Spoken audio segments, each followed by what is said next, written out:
देश की जो शिक्षा मंत्री है, सोचिए इतना गैर जिम्मेदार कैसे हो सकता है। इस देश में 70 के आसपास पेपर लीक हुई है। आज आप हर जगह फेल्योर हो और आप अपने इस्तीफा भी नहीं दे पा रहे हो। हम तो यही कह रहे हैं कि धर्मेंद्र प्रधान जी देखो, हम उनको जी लगा के कह रहे हैं तुमसे नहीं संभल रहा शिक्षा, इस्तीफा दे दो। और माननीय नरेंद्र मोदी जी देखो, मैं भारतीय जनता पार्टी कभी भी भारतीय जनता पार्टी के खिलाफ कभी नहीं बोला, आज बोल रहा हूँ। नमस्कार, मैं हूँ ऋषिकेश कुमार। देश की राजधानी दिल्ली में अब से 1 महीने पहले वर्चुअल तरीके से सोशल मीडिया पर अलग जगाने वाली कॉकरोच जनता पार्टी ने अपना पहला स्वाभाविक प्रदर्शन किया। दिल्ली के जंतर मंतर की आपको मैं तस्वीर दिखा रहा हूँ। तस्वीरों के जरिए आप देखिए कि कैसे कॉकरोच जनता पार्टी के पहले प्रदर्शन में बड़ी तादाद में लोग जुटे हुए हैं। हाथों में तिरंगा है, हाथों में पोस्टर हैं। डॉक्टर भीमराव अंबेडकर की तस्वीर आपको दिखेगी।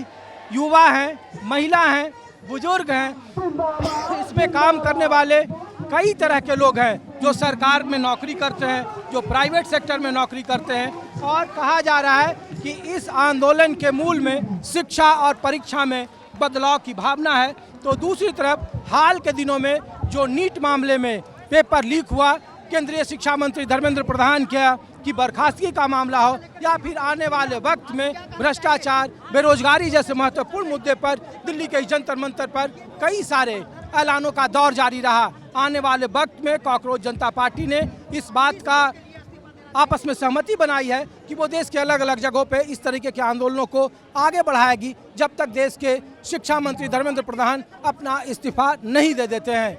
लेकिन ये तस्वीरें कई तरह के राजनीतिक सवाल भी खड़े कर रही हैं। क्या देश का युवा और दिल्ली के जंतर मंतर पर ये उमड़ी हुई भीड़ क्या आने वाले वक्त में जाति पाति और धर्म मजहब की राजनीति से अलग अब मुद्दों की राजनीति की तरफ युवाओं का रुझान गया है? क्या आने वाले वक्त में ये कॉकरोच जनता पार्टी और इससे जुड़े हुए युवा आने वाले वक्त में कोई आमूल चूल परिवर्तन करने का राजनीतिक आंदोलन का कोई रूपरेखा तैयार कर पाएंगे? ऐसे कई सारे सवाल हैं। कई सारे लोग देश के कई अलग राज्यों से आए हैं, दूसरी जगह से आए हैं और इस आंदोलन में अपना शिरकत कर रहे हैं। इस आंदोलन का कोई चेहरा नहीं है, कोई विचारधारा नहीं है, सिर्फ और सिर्फ मुद्दे हैं और सारी भीड़ अपने को चेहरा बता रही है। तो एक तस्वीर मैं दिखा रहा हूँ आपको और फिर कुछ लोगों से बात कराता हूँ। तो आप कहाँ से आए? जी, मैं चंपारण बिहार से हूँ, जहाँ से सत्याग्रह की भूमि, जहाँ से गांधी को महात्मा बनाया था। क्या करते हैं आप? जी, मैं जॉब करता हूँ कॉर्पोरेट सेक्टर में, लेकिन मैं कैसे? अपने छोटे भाइयों के सपोर्ट के लिए आया हूँ क्योंकि इसके पहले कभी इस तरीके के आंदोलन में आए थे? नहीं, मैंने पहली बार आया। ये पहला आंदोलन है। तो आंदोलन में आने का क्या मकसद है? मकसद वही था कि सरकार एक के बाद एक थोपते जा रही है, सूल बोते जा रही है आम लोगों के लिए। मैंने गज़ल लिखा, उसका कुछ शेर पढ़ना चाहूँगा। सांस को सूल बोते देखिए, सांस को सूल बोते देखिए, आम जन को आज सोते देखिए। जैसे भीष्म पितामह सोए थे सूल पे, वैसे आज की सत्ताधीशों ने सूल बो रखे हैं जिस पे आम जनता के बिना चिंता किए नीट का कभी पेपर लीक होता है, कभी एसएससी का एग्ज़ाम का पेपर लीक होता है, कभी सीयूईटी का एग्ज़ाम सेंटर में डिले होता है। एक के बाद एक होती जाती है, बट सिस्टम सुधरती नहीं है। ये सिस्टम सुधारते नहीं है, ट्रांसफ़र करते हैं। मैं अगला शेर पढ़ना चाहूँगा। सांस को सूल बोते देखिए, आम जन को आज सोते देखिए। नीट का छल हो रहा है आजकल, नीट का छल हो रहा है आजकल। बालकों को सांस खोते देखिए, बालकों को सांस खोते देखिए। अगला शेर देखे। जो युवा को कीट माने धीस वो, जो युवा को कीट माने धीस वो, जो युवा को कीट माने धीस वो। सामने ही दोष होते देखिए, सामने ही दोष होते देखिए। नारियों का सील लुटता देश में, नारियों का सील लुटता देश में। मूक होकर पीर धोते देखिए, मूक होकर पीर धोते देखिए। लूटते हैं जो धरा की गोद को, लूटते हैं जो धरा की गोद को। पैर सारे आज रोते देखिए, पैर सारे आज रोते देखिए। अंतिम से रखता हूँ। मौन टूटे सोच को किराज में। हम सब आम जनता का मौन टूटना चाहिए। मैं आग्रह करता हूँ इस शेर के माध्यम से, मौन टूटे सोच को किराज में। पापियों को पाप धोते देखिए, पापियों को पाप धोते देखिए। आप लोग कहाँ? नीट का जो पेपर लीक हुआ ना, मेरा बेटा 2 साल से तैयारी कर रहा है, उसके पूरे काला पड़ गया। यहाँ पर 5 लाख रुपए कर्ज लेके रखा। मैं तो मध्य प्रदेश से आया हूँ और यहाँ पर कनाट प्लेस A ब्लॉक में रहता हूँ। मेरा बेटा जब लीक हो गया तो कहता पापा क्या कर रहे हैं, जान दे दे। आत्महत्या कर ले। मैं बोला नहीं बेटा, किराने की दुकान खोल देंगे ना, कोई दिक्कत नहीं, तो छोड़ दे। मैं अब हमारे मिसेज भी फ्रस्ट्रेशन में, हम भी, मेरा साले के भी बेटे 2 लोग हैं, वो भी एग्जाम दिए थे जमीन गिरवी रख के। ये हालत है। हम तो यही कह रहे हैं कि धर्मेंद्र प्रधान जी, देखो हम उनको जी लगा के कह रहे हैं, तुमसे नहीं संभल रहा शिक्षा, इस्तीफा दे दो। और माननीय नरेंद्र मोदी जी, देखो मैं भारतीय जनता पार्टी, कभी भी भारतीय जनता पार्टी के खिलाफ कभी नहीं बोला, आज बोल रहा हूँ क्योंकि मेरे परिवार का दर्द झलकता है। मैं आज भी कह रहा हूँ कि इनको केवल बस धर्मेंद्र प्रधान जी आप इस्तीफा दे दीजिए बस। जैसे भारतीय जनता पार्टी के खिलाफ कभी नहीं बोले, पर आज बोल रहे ना, आज नहीं बोल रहे ना, बोल रहे क्योंकि लेकिन भाई अगर ये मेरा बेटा जान अगर मर जाता, आत्महत्या कर लेता, तो भारतीय जनता पार्टी में मैं क्या करता बताओ ना। मैं क्या किस लिए कमा रहा हूँ, अपने बच्चे के लिए न कमा रहा हूँ। तो मैं ये हमारे अभिजीत जो आया है, ये सरदार भगत सिंह है, और सरदार भगत सिंह के तर्ज में सारे लोगों को जगा दिया है। अब तो अगर ये इस्तीफा नहीं देते तो 2029 में हम दिखाएंगे। मध्य प्रदेश में कौन से जिले से हैं आप? मैं पन्ना जिले से हूँ, जहाँ हीरे निकलते हैं। हाँ, और यहाँ 2 साल से राजीव चौक में कनाट प्लेस में रह रहा हूँ। और देखो बताइए, अरे चौबे जी एक बात बताइए आप, कि जब हम लोग दूसरे सरकार के पक्ष के पास जाते हैं तो उन लोगों की जो दलील है वो कहते हैं कि जो मुद्दे नीट का मामला, धर्मेंद्र प्रधान के इस्तीफा का मामला, बेरोजगारी का मामला, भ्रष्टाचार का मामला, भाई साहब इनसे शासन करना ही नहीं आता, मेरे को मालूम है ये शासन करना नहीं आता। इनमें 54 लोग बलात्कारी लोग हैं। 3 साल की बच्ची का रेप हो जाता है इनके मुंह से। रेखा गुप्ता क्या कहती थी, खजाना खाली है, और उसने 62 करोड़ रुपए छोड़ के, अगर मैं बोलूंगा 4500 करोड़ रुपए ये भारतीय जनता पार्टी किसको देती है, मोदी मीडिया को देती है। अंजना ओम कश्यप के मुंह से सुनिए मेरी बात, ये अगर मुद्दे पर बात करिए। नहीं सुनिए, आप मुद्दे पर बात करिए। ये मीडिया के खिलाफ ये चलन क्यों बनाना है? हम केवल पेपर के खिलाफ बोल रहे थे, पेपर के खिलाफ। हम आज भी बोल रहे हैं कि हमारा युवा जो जाग गया है, तो उसको आपने काकरोच क्यों बोला? वो काकरोच है। इसके चीफ जस्टिस ने व्यंग दिया। क्यों बोला? वो इतने बड़े न्यायालय स्वतंत्र होता है, न्यायालय को इस तरह की भाषा को सम्मान नहीं देना चाहिए। तो इसमें मीडिया को कहाँ दोष दे रहे हैं? मीडिया इसके लिए कि इसलिए कि मीडिया कभी भी दिखाया, मीडिया ने कभी नहीं दिखाया। बस नहीं दिखाया तो यहाँ ऐसे यूट्यूबर और ये खान ये सर देखिए, नहीं दरअसल देखिए, मीडिया को इसलिए बोला जाता है कि बेसिकली जर्नलिज्म का एथिक्स देखा जाए।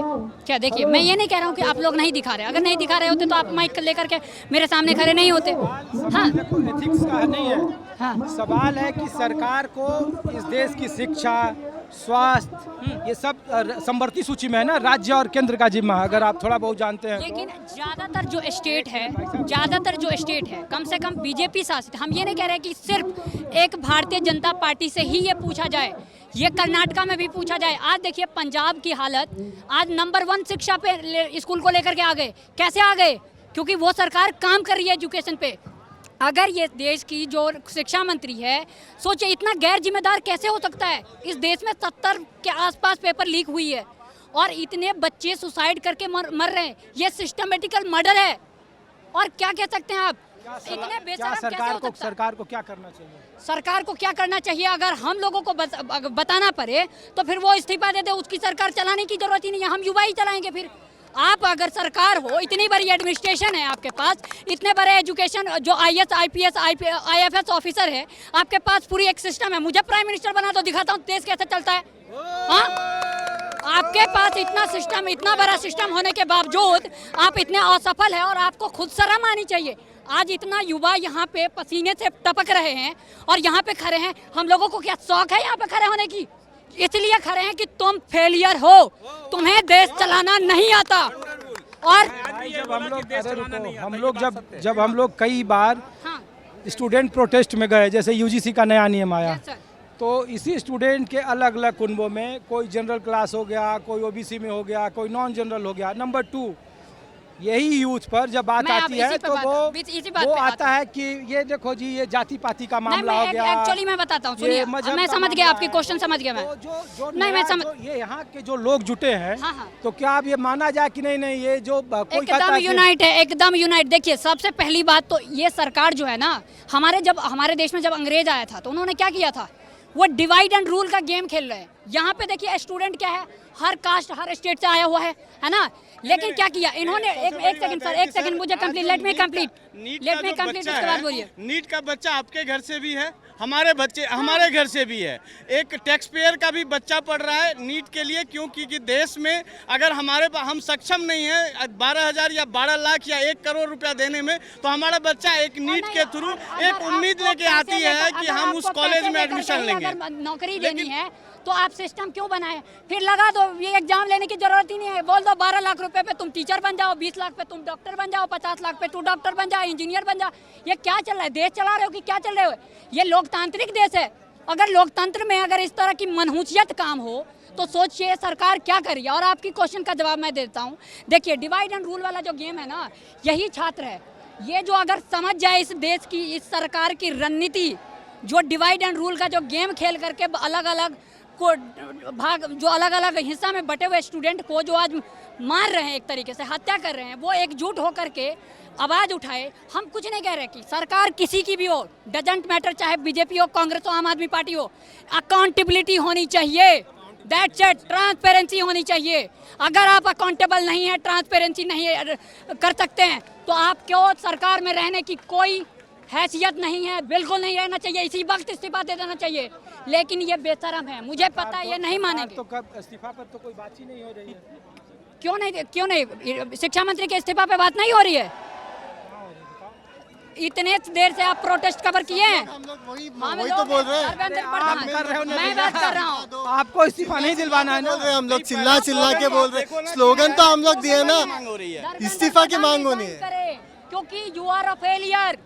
आपके बस की नहीं है इस देश की एजुकेशन सिस्टम चलाना। एक तो जिम्मेदारी नाम की भी चीज होती है। इससे पहले जो सरकार होती थी, आप बाय हुक एंड क्रूक क्या कहते थे कि आप फेल हैं, आप अपने स्थान से इस्तीफा दो। आज क्या हो रहा है ये चीज?